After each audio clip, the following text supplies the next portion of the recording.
вторнично издание на Отвореното студио. Ова денешна разбирлива и сосема логична, помалку еуфорична ситуација околу истакнувањето на НАТО знамето пред владата, што е на одреден начин и своевидно заокружување, би рекол, на огромните напори на Заев и Ципрас, сепак, основното прашање сите дома си го поставуваме како во НАТО, ако не си ја спастриме државата.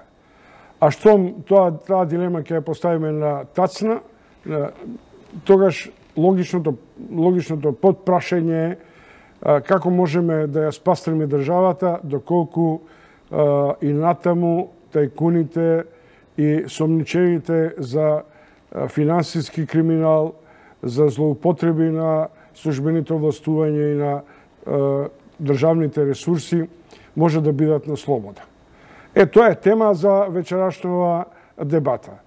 Уште само една назнака дека Врховниот суд наскоро веројатно ќе се соочи, а и јавноста, со првиот тест колку неговото начелно мислење ќе биде применливо и како ќе реагира на барањата на адвокатите од големото досие на империја, предсе на Камчев и на Мијалков, за завршување на нивниот рок за притвор.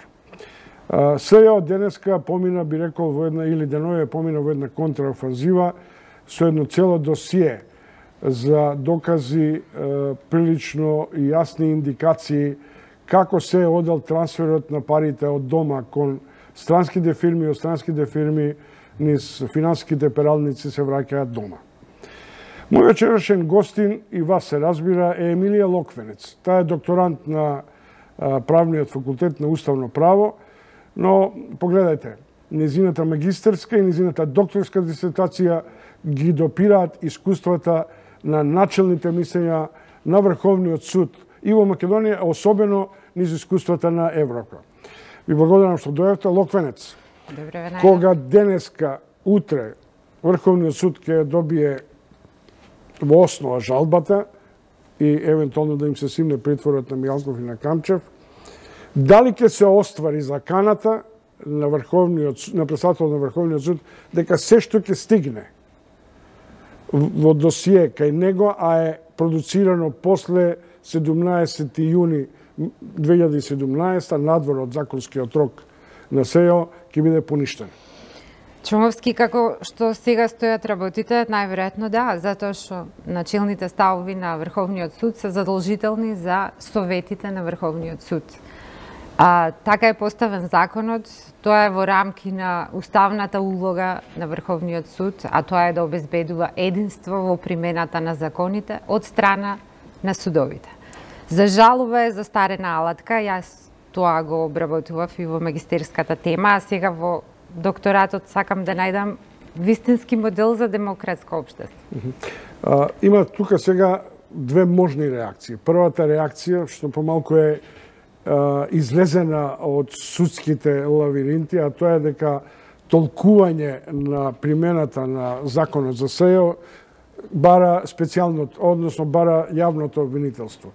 А втората многу поважна е дека што ќе се случи доколку законодавниот дом донесе начелно, односно донесе толкување со кое го става под сомневање начелното мислење на Врховен суд? Апсолутно, автентичното толкување на парламентот има поголема сила над ова, да речам, толкување на Врховниот суд. Во своето автентично толкување парламентот ќе треба да ги прецизира оние недоумици кои очигледно се појавија само кај Врховниот суд. Не ги видовме кај Кривичниот суд. Дали сметате дека помалку е задосната реакцијата, би рекол и на парламентарците во толкувањето на автентично толкување на примената на законот на СЈО, и особено во тој контекст, дали мислите дека е свесно темпирана бомба минато неделната или поминато неделната одлука на Врховниот суд токму во време во кое ќе се процесираат правата или ќе се процесираат предметите за поништување на притворите за Камчев и Мијалков? Не знам. Значи, тоа се останува во домен на шпекулации, дали е темпирано. Мене ако ме прашате, ни едно време, не е време за начелен став и врховен и мислење на Врховниот суд, освен ако тоа не го бараат по ниските судови, освен ако не побараат помош од него. Вака, на овој начин, Врховниот суд ги прејудицираше ставовите на пониските судови, а тие се инстанциони судови. Тие се тие кои што располагаат со фактите и со доказите, и тие се тие што можат да обезбедат само фер судење. И за обвинетите, а и за јавноста. Јавноста е гладна за фер судење. Постојат најави. Би си дозволил луксот да кажам дека Вангеловски ја тестира јавноста за следната општа седница на Врховниот суд во кој може да ги проблематизира прислушуваните разговори како извор на докази, на индиции и така натаму, и на тој начин евентуално да паднат во вода сите процесуирани дела кои базираат на прислушуваните разговори. Вангеловски, како председател на Врховниот суд, има право да поднесе иницијатива за свикување на општа седница на Врховен суд, на која што ќе се утврди тој начелен став или мислење, меѓутоа ќе му треба мнозинство. Ќе треба да ги убеди.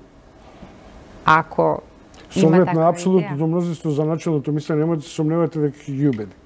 Друго е прашањето кои се партиски и политички интереси тука се концентрираат. Таа седница, таа општа седница, аз како што знам, е почната од поодамна, па е одложена, па е запрена. На таа седница судиката Лазаровска го изнесе својот став, кој што произлегува од судската пракса на Европскиот суд за човекови права, така да нема да биде лесно, ако воопшто постои таква намера да се заврши. Врховниот суд обично на општи седници знаел досега во неколку наврати од претходниот состав да го спазува начелото на јавност. Ми се чини дека во одлуката и во образложението на начелното мислење на председателот Вангеловски нема ни елементарна јавност. По два основа. Нема присутни, нема граѓански, нема експерти и второ, тоа начелно мислење инкогнито е објавено во јавност и доставено до апелација и до кривичните судови. Токму така. За ова начелно мислење, за општата седница на која што се донесе начелното мислење, не беше обезбедено основното начело на јавност. Јас, колку што видов на веб страната, објавена е само изреката на мислењето. Недостасува образложение. Во деловникот на Врховниот суд имаат обврска во рок од 15 дена од донесувањето на мислењето да го состават образложението на мислењето, значи на кој начин дошле до тоа мислење, зошто, од кои причини. Меѓутоа за сега нема ништо, значи се додека не се види на кој начин, преку која аргументација е создадено тоа мислење, останува само на обичен диктат. Де факто, Врховниот суд е суверен во судската област. Тоа е капото на одлуките. И од неговите одлуки во цел свет, во силните демократии се тресат главите и на највисоките државници. Изгледа дека ние, а и самиот тој не придонесува за веродостојноста на своите начелни мислења. Јас сега ве прашувам, каква е компаративната анализа на примената на началните гледишта и становишта, мислење на врховните судови во еден поширок европски контекст? Има ли судир на така нареченото континентално и островско право и така натаму? Да. Па, освен тој традиционален, не би рекла судир, повеќе разлика меѓу европското континентално право и така нареченото право од системот преседани, кој го гледаме по американските филмови, постои уште една разлика во самото европско континентално право. Барем јас во текот на истражувањето ја воочив. Постои една специфична нишка кај земјите кои го следеле советскиот модел на правосудство, кој главно се заснова на централизам и на формализам. И токму во тие земји, за жал меѓу кои е и нашата, може да се сретнат начелните ставови и мислења како извор на право. Во модерни, во современи демократии, судот може да настапува само во својство и во капацитет на суд. Не смее да завзема таква квазисудска надлежност или надлежност вон судење. Тука не видовме во носењето на овој начелен став, па и во претходните, ова не е прво начелно мислење, не гледаме дека се запазени основните принципи по кои треба да се одвива една судска постапка. Господи Локвенец, извор на право, начелното мислење, до ниво на закон. Но во основа Врховниот суд, основната улога има во едночување на правната пракса, на правните пресуди. Ако е извор на право, дали ние сме близко до Магна Карта Либертатус, каде што на оден начин практиката треба да биде извор на правото? Тоа е теоретско прашање, дали судовите имаат право да создаваат правила кои се општо обврзувачки. Тоа пред се произлегува од теоријата на легитимитетот. Ние, судиите, не ги избираме на избори. Автоматски тие немаат легитимитет во таа смисла, меѓутоа тие се професионалци кои што треба да се независни, треба да обезбедат фер судење, треба да ја слушнат и другата страна и за тоа се на таа позиција. Повторно за извор на правото. Врховниот суд по однос на одреден конкретен предмет носи начелно мислење и тоа начелно мислење се применува. Ако е така, дали секоја пресуда може да биде извор на правото кај Врховен суд? Во принцип, пресудата е извор на право, најмалку за странките. Кога имаме ние спор, судот носи пресуда и таа е извор за право за нашиот меѓусебен однос. Истата пресуда може, посебно е тоа истакнато во системот на преседани, во американскиот систем најмногу, може да биде извор на право, доколку образложението создава доволна аргументација врз основ на која судот објаснува како стигнал до одредената пресуда. Значи, тој поставува стандарди, начин на резонирање, начин на аргументирање, само тогаш може да биде извор на право. Во принцип, изворите на право стануваат формални и општо обврзувачки кога поминале низ одредена процедура. Значи, кога парламентот носи закон, за него парламентот прво дебатира. Постои можност да се достават и амандмани. Потоа тој се објавува. Постои известен период, во правото се нарекува вакацио легис, значи тоа е период во кој што јавноста треба да се информира, да се адаптира, да знае што да очекува. Што може да биде од 8 дена, нели, до година дена и роковите да бидат... Влегување во сила, па време на примена. Да. Во случајот на начелни ставови и правни мислења, тоа ништо од тоа не е запазено. Практично, Врховниот суд создава еден општ акт на некој начин и тоа го завзема местото на законодавецот без процедурата и дури останува опасност да биде законодавец со ретроактивно дејство, што е создава правна несигурност. И што не дозволува во кривичното законодавство, особено кривичното и во граѓанското додуше. И во граѓанското, да. Да предпоставиме една хипотетична ситуација, а тоа е следнава. Ние можеме да бараме, као граѓани, заштита на своите права човекови пред Европскиот суд за човекови права. Под услов, постапката да биде завршена дома, што значи вклучува и одлука на Врховниот суд. Не мора да значи. Не мора да, но и мора. Но ако е можно. Ако се случи Врховниот суд да има спротивно мислење од одлуката на пониските судови, вклучувајќи евентуално и Врховниот суд, каде има колизија, кое право ќе се примени? Не знам дали точно ве разбрав. Во принцип, да, треба пред домашните судови прво да заврши постапката, пред предметот да стигне до Европскиот суд за човекови права. Европскиот суд, во зависност од тоа што е жалбата, на што се однесува, ќе го оценува предметот во целина, но ќе го оценува и нашиот систем, нашето законодавство, како тоа придонело да биде таа одлука неправедна или праведна.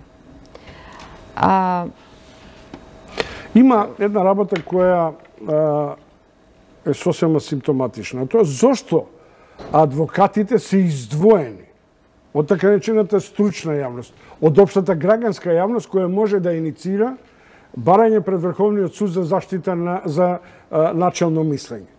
Да, па тоа со последните измени на законот за судови, видовме дека им се даде посебна можност и адвокатите да поднесуваат иницијатива за свикување на општа седница на која би се донесла. Искрено ви кажам, јас не гледам потреба од тоа, веројатно тргнале од принципот на еднаквост на оружјата, што е принцип применлив само во судска постапка. Тука немаме судска постапка, но не се. За мене е то непотребно, затоа што Врховниот суд носел и мислења и ставови, иницирал општи седници и по барање на адвокати и постапувал по нив.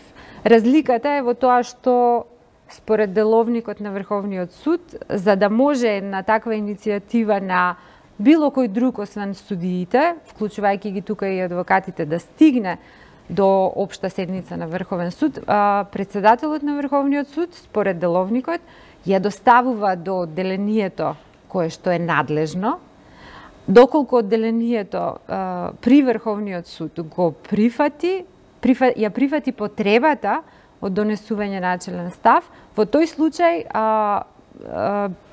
таа иницијатива оди до општата седница, како да е доставена од одделението на Врховниот суд. Така што стварно не гледам потреба зошто се донесоа измените на законот за судови во таа насока. Во статија што сте продуцирале, прочитав една прилично интересна теза дека прашањето на Врховниот суд и на начелните мислења во македонски услови можеби би била урамнотежена, доколку постоеше уставната тужба која не е на одреден начин процесуирање со уставните промени, што би значило дека и над попот има владика, или што би значило дека Уставниот суд ќе има можност да оценува опортунитетот на тие начелни мислења и законитост. Па точно, тоа е една од, според мене, најголемите слабости на начелните ставови и мислења и воопшто мислењата на Врховниот суд, дадени и на абстракто, што викаат, значи без конкретен случај, без да се согледаат фактите и доказите. Нашиот уставен суд со години уназад, постапувајќи по иницијативи за испитување на уставноста на одредени начелни ставови и мислења, се изјаснил како ненадлежан. Уставниот суд ги смета овие мислења и ставови дека не се општи акти, односно прописи во таа смисла во која што тој треба да ги испитува. И тоа го прави одсечно, само ги отфрла иницијативите како ненадлежно, освен има еден куриозитет, кога Министерството за финансии поднело иницијатива за испитување на уставноста, Уставниот суд навлегол во тоа да ја анализира суштината, содржината на мислењето, односно на ставот, со тоа што на крај пак се изјаснува за ненадлежен, меѓутоа прв пат и единствен навлегува во тоа дека може би со тоа начелно мислење Врховниот суд ја надминал својата надлежност. Емилија Локвенец, докторант по уставно право, чија преокупација е да докаже опортунитет или ретроградност на начините мислење на Врховниот суд. Сега имам уште две прашања при крајот, а тоа е едно што е на оден начин било цитат. Велите, ставот на Венецијанската комисија, ве враќам повторно на унификацијата на оден начин. Подносно началните ставови и мислења, како и слични инструменти за воведување на судската пракса, вели дека тие начални мислења пред 2 века се напуштени. Дали современото западноевропско право и пракса толку многу посветува внимание на началните мислења? И кој е коректорот? И дали има воопшто коректор? Венецијанската комисија незалудно постапувајќи, давајќи своји мислења за овој инструмент на Врховниот суд во рамки на земјите, државите од источна, југоисточна Европа, токму тоа го нагласува, дека таква квази судска надлежност на Врховниот суд не е дозволена, дека е напуштена пред 2 века, и тоа не случајно е напуштена пред 2 века. Мора да сватиме дека не смееме здраво за готово да ги земаме работите. Позади борбата за независно судство стојат години историја, стојат граѓански војни, стојат револуции. И сега ние не можеме туку така нешто кое што припаѓало на авторитарни системи, ние само по инерција да го пресадиме во нашиот демократски. Веднаш забележавте, и јавноста забележа, кога тој случај, последниот случај со специјалното јавно обвинителство излезе во јавност, дека тука нешто недостасува. Дека тоа, таквиот инструмент правен не припаѓа во едно демократско општество. Дали е ова судир на суети, на институции меѓу Вангеловски и Јанева, меѓу Врховниот суд и СЈО, меѓу на оден начин значаен дел на партиските естаблишмени кои помалку едва дочека Врховниот суд да ја стопира активноста на СЈО. Но тоа е политичка констатација во која не ве внесувам. Следното е, што би можело да се случи околу евентуалниот судир меѓу автентичното толкување на парламентот и начелното мислење на Врховниот суд? Неспорно е дека автентичното толкување ќе има предност пред начелниот став. Инаку, мене ме интересира постапувањето на пониските судови, затоа што во минатото, во принцип, ги почитуваат ставовите на Врховниот суд, не сакаат нивните пресуди да паднат, иако има така некои поинакви суди, кои што знаат да се спротивстават и знаат да го цитираат Уставот доследно, и каков што е, например, Штипскиот апелационен суд, тој во минатото, во пресудите што јас ги истражував, се борел против тоа. Така да останува да видиме како ќе постапуваат пониските судови, дали ќе се одважат. Иако тоа ќе биде на нивни ризик. Ризик да им падне пресудата. Што ефект имаме тогаш? Од една страна тоа е дупло голо, од една страна ќе инсистираме на субординација, што е еден од основните принципи на организацијата и на обвинителство на Врховниот суд. Од друга страна ќе посакуваме да падне ова начално мислење, затоа што мислиме дека е тоа некаква приватизација и на Вангеловски и на најголемиот дел од Врховниот суд во име и за сметка на така речените осомничени од СЈО. Па добиваме, зошто да не добиваме? Прво, системот секогаш треба да се испитува, не треба да ги земаме здраво за готово. Второ, треба да видиме судиите како резонираат, како аргументираат. Впрочем, тоа треба да биде и начинот на кој што тие би се регрутирале до Врховниот суд. Преку докажување на сопственото правно знаење, умешност и вештина. Правото е вештина и занает. Се надам дека докторска дисертација ќе биде готова додека не експлодира оваа цела ситуација, па да има правната теорија да биде извориште и на правната пракса. Па ова беше плотна недела, јас собирам материјали интензивно. Да. Добро, ви благодарам. Поштовани гледачи, тоа беше магистар Емилија Локвенец, докторант по уставно право, која се занимава со улогата на Врховниот суд во обезбедувањето на единствена примена на законите и на одреден начин дел од реакциите за користењето на началните мислења во однос на изворите на правото и во едночување на правната пракса. Ви благодарам уште еднаш. Посакувам да бидеме присутни на одбраната на докторската дисертација. Со задоволство. Тоа беше Емилија Локвенец. Поштовани гледачи, овде некаде завршуваме со овој дел на отвореното студио. Следуваат вестите, ќе се занимаваме со НАТО, со тоа дека стигната е нотата од Грција со која протоколот е усвоен од грчкиот парламент. Во Љубљана, после Грција е усвоен протоколот за членство на Македонија во НАТО, утре е во Тирана. Тоа е едниот аспект. Другиот аспект ќе биде сосема известно што ни следи после овие први чекори во примената на Преспанскиот договор, особено оно што многумина крева тензија, тоа е примената на новото име Република Северна Македонија.